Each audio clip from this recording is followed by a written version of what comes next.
Hi there, this is David, and welcome to New RPG News. We have quite a bit of stuff to talk about today, from Final Fantasy 16 to Live Alive to Final Fantasy 17 to some more fragrant story stuff, and a pretty neat translation project going on as well. But first, let's start here with Stranger of Paradise Final Fantasy Origin is finally, I can't believe it hasn't already happened yet, it's finally coming to Steam on April 6th.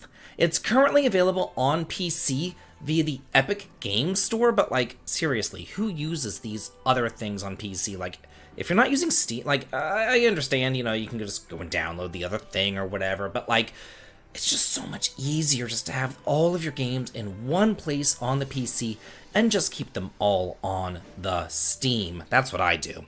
So this game originally came out March 18th of last year for the PS5, PS4, Xbox, and the Epic Games Store. But yeah, if you are into kind of like a Souls-likey retelling of the original story of Final Fantasy 1, then this might be up your alley. It's kind of like almost like a prequel, I guess, to Final Fantasy 1.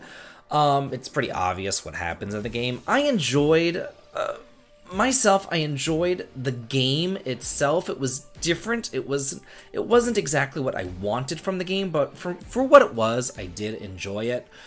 The added DLC, not a fan. I thought that was bullshit. But anyway, if you haven't played this one yet, it is going to be coming to Steam relatively shortly. Speaking of games coming out for new systems, the Live Alive remake that was previously only on the Switch is now coming to the PS5, PS4, and PC this month, April 27th. This released last July, so it's been a minute. It was exclusive for the Switch, but if you haven't played this game now is the time to go and pick it up. I've made my feelings very clear on Live Alive. I hated it for the SNES. I've played it twice for the SNES, whenever it was first translated way back in the day, and I thought to myself, like, what the hell is this? And then everybody started hyping it up on the internet, and I'm like, did you guys play the same game that I played? Why are you hyping this up? What is so great about this game? I didn't get it. So I went back and I replayed it on the Steam, or on the Twitch, just to like kind of show off the game, I guess, before it was re-released or remastered, and everybody there was like, ugh, this is a trash pile, like, what is going on here?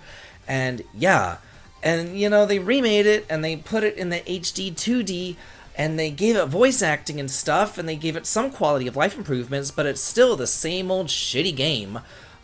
So yeah, anyway, if you're one of those people out there who actually like this game, and you want to play it or you want to try it out, you know, hey, have at it. I do think it is important to show our support behind traditional JRPGs and tell Square that, like, yeah, we want more games redone in an HD 2D fashion, but my thing is, I want more good games redone in an HD 2D fashion. Give me Treasure of the Rudras.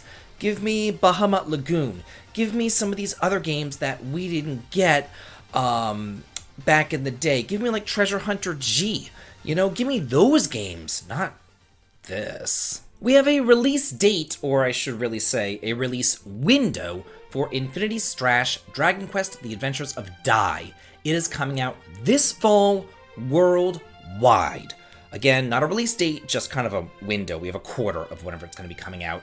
More information will be announced at a later date. It's coming out for the PS5, PS4, Switch, and PC via Steam, not Epic Games Store, because they know what is good for them. This is a Dragon Quest game based on an anime that I've never seen because I don't really watch anime, but it's also an action-based Dragon Quest. The only other action-based Dragon Quest games that I've played, there aren't really all that many, was Dragon Quest Heroes, which is one of those Mushu type games. Well, the first Heroes game was okay. The second Heroes game was actually really, really good. So I do have high hopes for this game. Dragon Quest is my favorite series of all time, after all. So I will definitely be going and picking this one up whenever it comes out this fall. Couple of interesting things here as far as Final Fantasy 16 is concerned. it has gone gold. And essentially what that means is that the game has finished development in its entirety and is already ready for mass production like 16 weeks ahead of its announcement. So I'm wondering if maybe any kind of planned DLC, like that day one DLC that we sometimes see, will just be put into the final game. That'd be really cool. I remember hearing a story back when, it was a while ago, but I heard a story that whenever Final Fantasy VI was in development, they finished the game so soon that they were able to put in an entirely new area. That new area was the world of Ruin. Like, the game was supposed to just be the world of Balance. This is what I heard, and, you know, I could be talking out of my ass right now, I don't really know. But I heard that the game was supposed to be just the world of Balance, but they finished it so soon that they were able to add in the entirety of the world of Ruin. And I'm wondering if maybe Final Fantasy XVI will do something similar. Maybe they can, you know, implement an entirely new turn-based battle system. Just saying. Maybe. The next thing that I want to talk about is Final Fantasy XVII. This is pretty neat. We have an interview.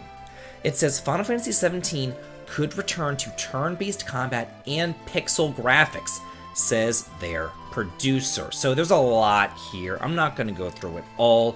I just want to hit the high points.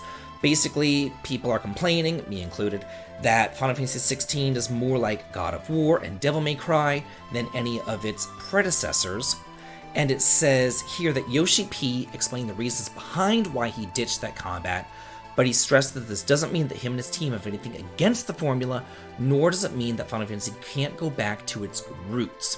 He also says that he and his team will probably not be creating Final Fantasy XVII, but whenever that game does come out, there's nothing to keep them from going back to its roots. He even he further posits that a future sequel could feature a retro pixel art style, suggesting that doing so would make it easier to implement turn-based combat. The reason why he didn't do that for 16 is because since the graphics were more realistic, he wanted the combat to be more realistic, which I understand, but at the same time, like, it's a frickin' video game. It's not realistic. Like, just make it turn-based. You know what I'm saying? Like, give me a frickin' break. It says, you never know. We might be going back to pixel graphics as well. If you do go back to pixel graphics, that makes it easier to go back to something turn-based. How cool.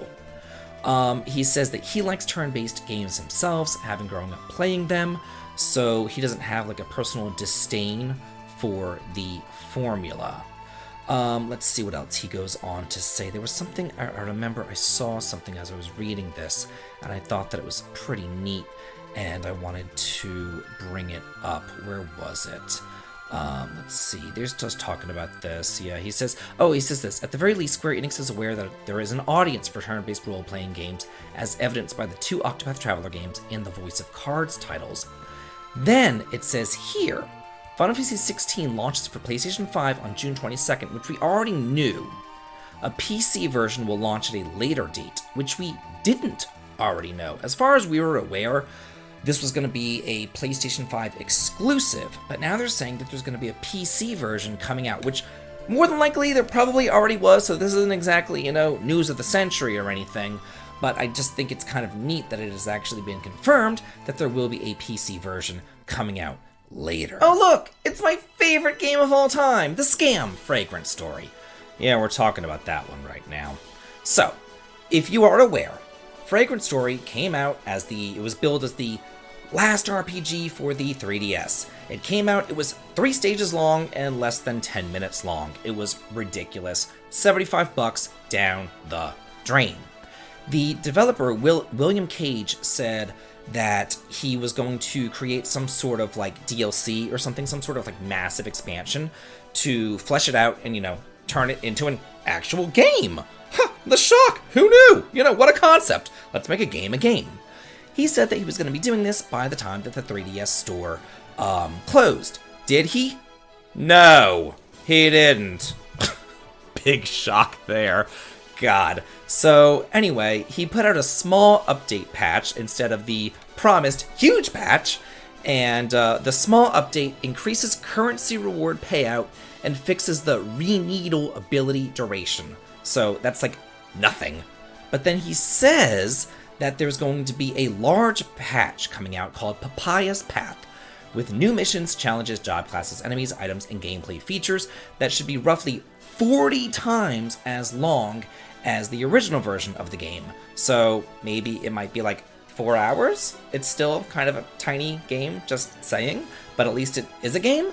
Whenever this is going to be coming out is anybody's guess, because it didn't come out by the time that the 3DS store closed, but apparently it's still coming out.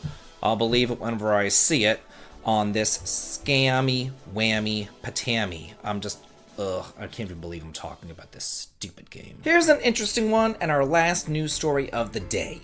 There was a Samurai Shodown RPG created and made for the Neo Geo CD, which was a system that came out in 1996, and it was pretty terrible, and it bombed just like the regular Neo Geo did. I remember I was in high school in 1996, and by that time, I still had the SNES. That was kind of in its wane. The PlayStation was on the upswing. People were talking about the N64 and Zelda and Mario 64 and things like that. Nobody was talking about the Neo Geo CD. But anyway, over in Japan, there were a couple RPGs released for the system, one of them being this Samurai Shodown RPG. And I'm really big into the translation scene. I just like it. I just think it's interesting. I think it's kind of fascinating to see what games were released and what games we did get versus what we didn't get, and why we didn't get them, and just kind of like playing like these lost RPGs and stuff. I think it's absolutely fascinating. So this translation project was started about 15-something years ago, and then it was dropped for whatever reason. But now it is going to be picked up again and handled by Price of Reason over on the Twitter. So you can go ahead and follow him and get the updates and all that kind of stuff there. I personally cannot wait to play this game. There is also a Saturn version as well as a PlayStation version of this game, both of which were not released in America, but those, I don't know why, those versions aren't going to be translated, but this Neo Geo CD version is. Like, I don't understand why you wouldn't translate the PlayStation one. It's so much easier to emulate than this one, but whatever. Anyway, I just thought this was fascinating, and I just wanted to bring it up because it's my news show, and I talk about things that interest me. Anyway, hope you guys enjoyed this, and let me know if there's any news stories that you want me to cover for next week. As always, have a good day.